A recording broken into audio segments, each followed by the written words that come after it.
Est-ce que vous voyez ce berceau?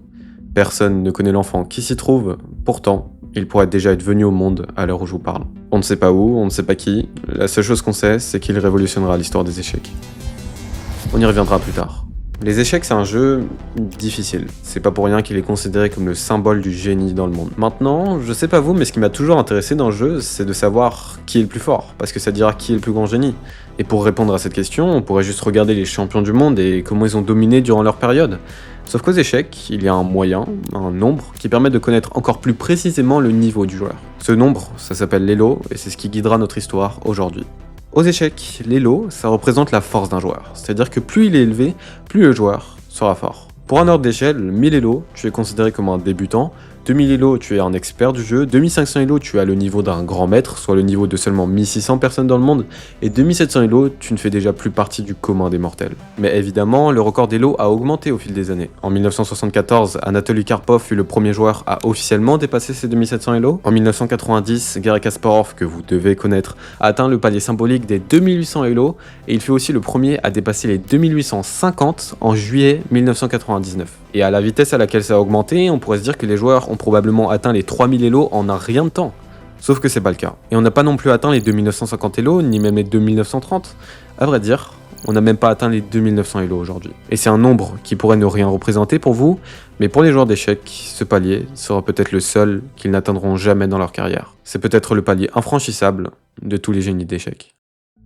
Pour comprendre pourquoi ce nombre pose autant de problèmes dans le monde des échecs, je vous propose d'abord de regarder une petite histoire du joueur qui s'est rapproché le plus de cet objectif des 2900 Elo. Notre protagoniste pour cette vidéo, c'est lui, Magnus Carlsen. Vous avez forcément dû en entendre parler, il est pour beaucoup considéré comme le meilleur joueur de l'histoire du jeu. Et pour atteindre un tel statut, le travail ne suffit pas. Magnus, il a quelque chose qui l'a beaucoup aidé, sa mémoire. C'est un véritable surhomme de ce point de vue-là, et si vous ne me croyez pas, je vous laisse regarder par vous-même. These are pawns that are going up the board. And this way is going down. Oh, is this Botanic Top? Correct. You know the year? Yeah, from 60, the World Championship match. Ce que vous venez de voir, c'est Magnus deviner une partie d'il y a 64 ans, sans voir les pièces, qu'il a peut-être vu une fois dans un livre d'échecs, et qu'aucune, et je dis bien aucune personne sur Terre n'aurait trouvé.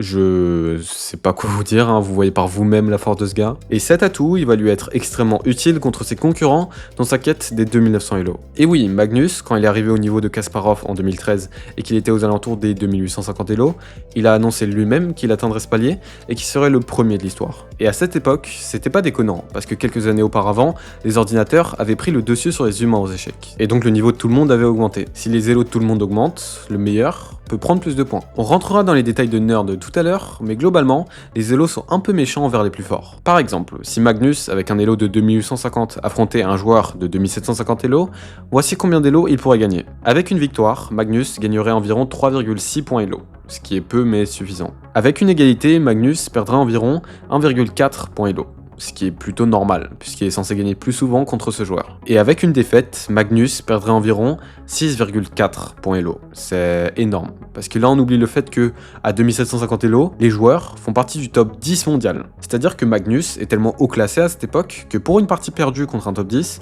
il doit en gagner 2. Un facteur de partie égal à 2, ça n'aide vraiment pas quand tu veux gagner beaucoup d'Elo. Mais ça, il le comprend et il le sait très bien. Il a d'ailleurs déjà montré que ça ne lui causait pas trop de soucis d'avoir aucun droit à l'échec parce que il a atteint les 2850 Elo. Et à cette époque, personne d'autre était au-dessus des 2800. Donc on est parti, Magnus se lance dans sa conquête de dominer les échecs, il est jeune, ambitieux et il est très fort. Et ça commence très bien, parce qu'à peine 2 mois après avoir atteint les 2850, il gagne près de 22 points Elo, lui faisant atteindre les 2872. Du jamais vu jusque-là, et tout le monde se dit que c'est sûr, il va atteindre les 2900. Mais ce n'est pas si simple, parce que c'est très compliqué de maintenir un haut niveau de jeu tout le temps, donc il va perdre des points par-ci par-là, qu'il va regagner, puis reperdre, etc.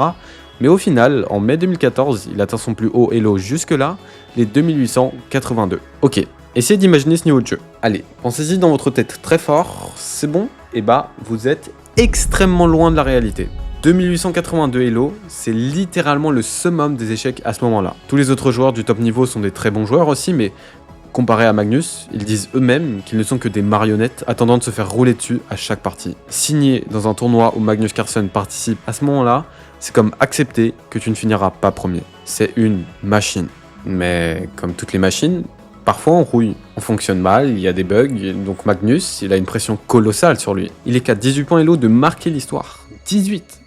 Mais malheureusement, il va enchaîner sur une série de défaites qui va le faire redescendre petit à petit vers le bas en 2015, jusqu'à ce qu'il joue le tournoi de Thro, où il ne fera que 3,5 points sur 9 parties, ce qui lui fera perdre 22 points Elo. C'est terminé. Magnus est désormais à 2834 Elo en juillet 2016, et son objectif lui a maintenant échappé des mains.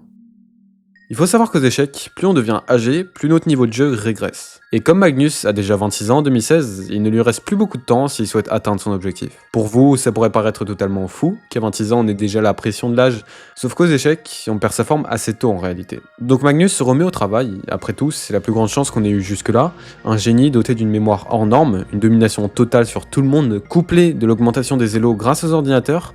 Il n'y en a probablement que un par siècle, des comme ça. Jusqu'en 2018, Magnus remonte doucement mais sûrement, jusqu'à ce qu'en juillet 2018, il perd contre Mamedyarov, un très fort joueur, dans un tournoi en Suisse. Cela n'a rien de surprenant en soi, même les meilleurs perdent de temps en temps, mais la raison pourquoi cette défaite a marqué les esprits, c'est parce que c'était la dernière pendant un long moment. Magnus a assez souvent des séries de parties sans défaite, c'est normal, c'est le GOAT. Mais c'est plutôt rare que ça dure pendant 2 ans. 2 ans sans perdre une seule partie. Du 31 juillet 2018 au 10 octobre 2020, Magnus va se lancer sur une série de 125 parties contre des joueurs de plus en plus forts et il ne va pas perdre une seule fois. C'est la plus longue série de l'histoire du jeu et évidemment, c'est le genre de choses qu'on aime entendre lorsqu'on veut dépasser les limites de l'humanité. Cependant, c'était en août 2019 qu'il a atteint son apogée parce que je vous rappelle qu'il perd des élos même s'il fait une égalité. Donc, quel niveau il a atteint? Est-ce que c'est bon? Est-ce que les 2900 il les a passés? Bon, évidemment que non, sinon cette vidéo n'aurait pas de sens, mais il y était presque, parce qu'il a atteint les 2882 Elo. Ouais, il n'a pas dépassé son ancien record. Par contre, là où il a fait mieux, c'est sur son Elo virtuel. Globalement, dans un tournoi, il y a plusieurs parties. Et quand tu bats quelqu'un, ton Elo est pas directement actualisé. Il faut attendre déjà la fin du tournoi, mais surtout la fin du mois. Et donc l'Elo virtuel, c'est l'Elo que tu devrais avoir à un instant T du tournoi, mais que tu n'as pas vraiment encore. Par exemple, si Magnus gagne un joueur qui lui rapporte 2 points Elo, son Elo virtuel est celui qu'il a actuellement, plus les 2 points de sa victoire. Cela ne compte en rien pour les vrais classements, puisque le tournoi n'est pas encore fini, mais ça montre tout de même là où aurait pu être le joueur. Et donc l'Elo virtuel qu'avait Magnus en septembre 2019, après avoir battu 2 très forts joueurs d'affilée qui lui avaient rapporté 7 points Elo, c'était les 2889. Voici l'Elo le plus haut non officiel atteint par un humain dans l'histoire des échecs. Et si vous voulez savoir ce qui s'est passé après, Magnus n'a fait que des égalités après ses 2 premières victoires, et donc forcément, il a perdu des Elos. Mais c'est pas grave, il a perdu quelques points, mais il va pouvoir revenir, non? Il est tout de même resté imbattu pendant un an de plus, donc il devrait pouvoir rebondir. Alors effectivement, il est resté à un Elo décent pendant quelques temps, 2862, mais vous pouvez deviner la suite. En Chine, un mystérieux virus de la même famille que le SRAS a déjà contaminé 45 personnes. Et oui, c'est 2020 et les tournois d'échecs sont interdits pendant un moment. Et qui dit 6 mois sans partie veut dire perdre du rythme, et veut aussi dire que les autres ont eu le temps de se préparer à fond, et malheureusement, Magnus a perdu la domination qu'il avait durant ces 2 ans, il va stagner à son Elo et le perdre petit à petit, jusqu'à faire un moins 15 Elo en mars 2021, stagner encore, et puis faire un moins 18 points en juillet 2023. C'est terminé. Magnus est désormais à 2829 Elo en novembre 2023, et son objectif lui a une nouvelle fois échappé des mains. J'aurais aimé vous dire qu'on pourrait y croire encore, que peut-être Magnus refera une série de 125 parties et qu'il atteindra cet objectif, mais non. Ce serait vous mentir. Cette fois-ci, Magnus devient un peu trop vieux, même s'il reste le meilleur incontesté, et il dira lui-même qu'il a déjà atteint son apogée en tant que joueur. Magnus, do you feel you've peaked as a chess player? Yes. That's the truth. Maintenant qu'on a vu tout ça, je pense qu'il est légitime de se poser cette simple question, pourquoi c'est si dur? C'est vrai, je veux dire, on a déjà vu 2-3 éléments, comme le fait qu'il gagne moins d'élo que ce qu'il en perd, ou le facteur de partie, mais il nous faut du concret et une réponse. Est-ce que c'est vraiment possible d'atteindre les 2900 élos aux échecs? On va essayer de répondre à tout ça avec cet outil magnifique que sont les mathématiques. Attendez avant de quitter la vidéo, je vous promets ça va être intéressant, en plus je vais pas vous embêter avec des trucs compliqués, vous allez voir. Pour tout ce que je vais vous dire, je me suis basé sur l'article très complet posté en 2023 sur Wiley, parlant de la probabilité de Magnus d'atteindre les 2900 élos. C'est un article très intéressant, et si vous aimez les calculs, je vous conseille d'y jeter un œil, c'est en description. Bref, dans cet article, il parle beaucoup de maths et de probabilités, et pour ceux qui ne sauraient pas, j'ai 16 ans. Voilà, et je révèle un truc de ouf, mais je dis pas ça dans le vent. Parce qu'en fait, nous, en maths, on fait cette merde là en probabilité. J'ai pas appris à faire ça ou encore ça, hein. Du coup, j'ai pris sans rigoler 4 à 5 heures à me renseigner pour comprendre juste tout ce que ces formules voulaient dire, en étant au bout de ma vie, et vous savez quoi? Je vais même pas vous en parler.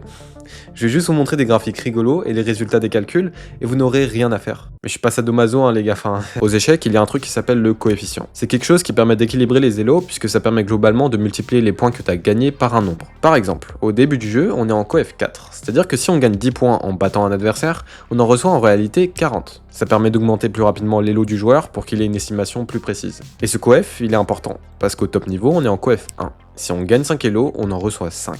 La question que beaucoup de personnes se posent du coup c'est, est-ce que le coef est donc vraiment propice aux 2900 Elo? Parce qu'on pourrait se dire, si le coef était à 2, Magnus gagnerait 2 fois plus d'Elo, non? En fait, il en gagne certes 2 fois plus, mais il en perd aussi 2 fois plus. Ça va dans les deux sens, et c'est juste plus dangereux. Sauf que dans tous les cas, le coef est à 1 au niveau de Magnus donc. Pourquoi je vous ai parlé de ça? Eh bien, c'est juste pour que vous compreniez que Magnus a une certaine stabilité dans ses parties. Il ne peut pas perdre énormément, mais ne peut pas en gagner beaucoup non plus. Regardez, l'article a regroupé les performances de Magnus sur les 110 parties qu'il a jouées entre 2020 et 2022, et on voit ici que le maximum qu'il a perdu dans une partie, c'est 7,44 Elo, et le maximum qu'il a gagné, c'est 4,5 Elo. Mais ce qui est le plus intéressant ici, c'est cette colonne. Ce symbole, c'est la lettre mu en grec, et ça permet de représenter la moyenne. Et comment on est arrivé à ce nombre, vous pourrez me demander? Simple. L'article a collecté les données représentant le nombre d'Elo que Magnus a gagné ou perdu à chaque partie, et si on fait la moyenne de tout ça, on obtient cette valeur, moins 0,11.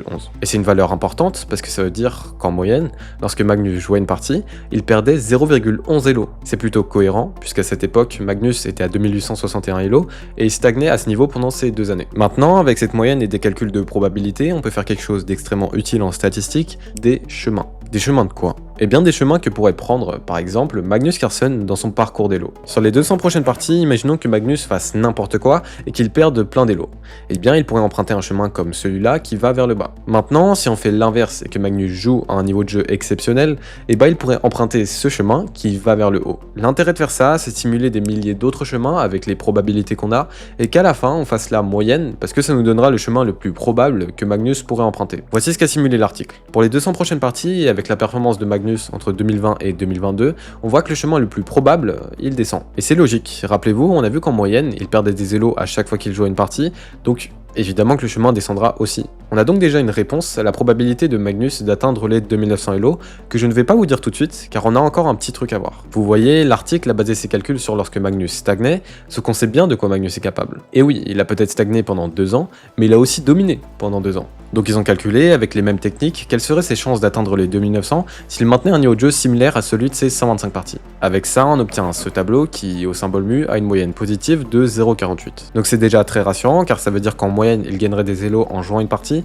mais on va juste dresser un petit graphique de chemin pour confirmer, et hop, on remarque directement la différence, il augmente et le chemin moyen semble presque atteindre les 2900 Elo au bout d'un moment. Ouf, on a donc nos réponses, j'espère ne pas vous avoir trop perdu. En 2023, Magnus Carlsen, le joueur le plus proche des 2900 de l'histoire, s'il maintenait un niveau de jeu similaire à celui de ses 125 parties, aurait une probabilité de 80% d'atteindre les 2900 Elo. C'est énorme, effectivement. Mais bon, on l'a déjà dit, c'est pratiquement impossible de maintenir un haut niveau de jeu tout le temps, donc quelles seraient ses chances avec son niveau de jeu normal? Eh bien, il aurait une probabilité de seulement 4,5% d'atteindre ce palier. Ouais, c'est peu. Et malheureusement, on a vu que ça n'a pas suffi. Maintenant, je ne vous ai pas réellement donné de vraies réponses. Je ne vous ai pas dit si c'est vraiment possible d'atteindre les 2900 Elo aux échecs. On a vu que c'est très improbable, mais ça ne veut pas pour autant dire que c'est inatteignable. Et en disant cette phrase, ce serait comme affirmer une vérité générale qui pourrait en réalité bientôt devenir obsolète. En effet, en faisant cette vidéo, je suis arrivé à conclure qu'il n'y a que 2 façons possibles d'atteindre les 2900 Elo aux échecs, et je vais vous les partager maintenant. La première façon, ce serait d'avoir un autre Magnus Carlsen, encore plus fort, qui obtienne ses 18 points manquants. Et même si Magnus a vraiment des capacités très rares, avec une génétique favorisante et une mémoire qu'on ne retrouve nulle part ailleurs, ce ne serait pas si improbable que cela arrive ou que ce soit déjà arrivé. En fait, en ce moment même, il y a plusieurs nouveaux jeunes joueurs qui apparaissent aux échecs, et ils semblent atteindre des niveaux exceptionnels. Dans les plus connus, on peut retrouver Arjun Erigaisi, 21 ans, Gukesh Domaraju, 18 ans, peut-être Alireza Firouzja s'il reprend le jeu sérieusement. C'est tous des joueurs qui sont très jeunes et qui ont de réelles capacités au jeu. Ils ont tous déjà dépassé les 2800 Elo et ils ne semblent vraiment pas prêts de s'arrêter. Néanmoins, il faut rester réaliste, ils ne montrent pas encore des signes au niveau de Magnus, donc peut-être qu'il faudra attendre encore un peu. Il faudra peut-être attendre cet enfant inconnu, né quelque part, à une certaine heure, un certain jour, et qui deviendra le premier joueur à atteindre les 2900 Elo aux échecs.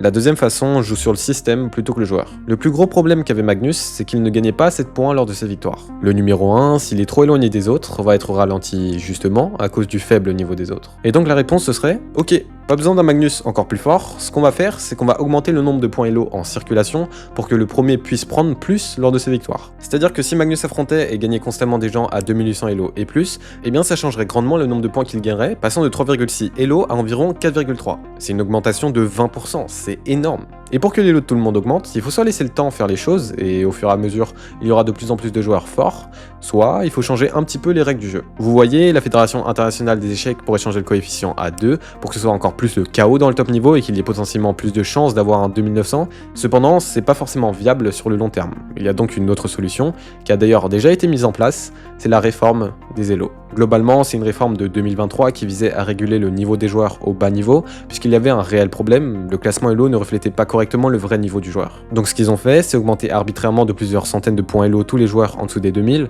pour que ce soit plus équilibré. Mais, quel rapport avec les 2900 ? Eh bien en fait, beaucoup de choses. Vu qu'il y a plus d'Elo en circulation au bas niveau, ces Elo vont finir par se propager pour atteindre le top niveau petit à petit, et augmenter l'Elo moyen des joueurs. À l'heure actuelle, la propagation ne s'est pas encore ressentie, mais dans quelques années, on devrait voir cette légère augmentation. Et on pourrait émettre la théorie que la FIDE a fait cette réforme exprès pour qu'un joueur ait plus de chances d'atteindre les 2900 Elo et que du coup ça fasse un giga coup de com pour les échecs. Ce n'est qu'une théorie, mais si ça s'avérait être en partie vrai, alors je trouverais ça un petit peu malsain. Je sais pas vous, mais je trouve que la beauté de ce palier symbolique provient justement du fait que c'est impossible. Que seule une personne sur des milliards puisse tenter de s'y confronter et d'essayer de repousser les limites du jeu. Après tout, il semble inévitable que ce palier soit dépassé dans quelques années. Peu importe si ça prend 5, 10, 15 ou 20 ans, il y aura bien une des deux solutions qui va se produire et on atteindra les 2900 Elo. Mais si on est encore plus optimiste, on pourrait imaginer un scénario où les deux solutions se produisent en même temps, qu'un joueur domine le monde entier et que les autres soient assez haut classés pour l'aider à grimper les échelons.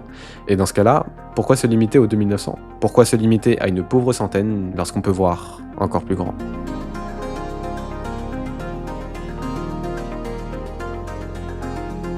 Merci à tous d'avoir regardé jusque-là, n'hésitez pas à vous abonner pour me soutenir, on a atteint les 10 000 abonnés récemment et je ne pourrais vous remercier moins de 10 000 fois. Et vous voyez où je veux en venir ?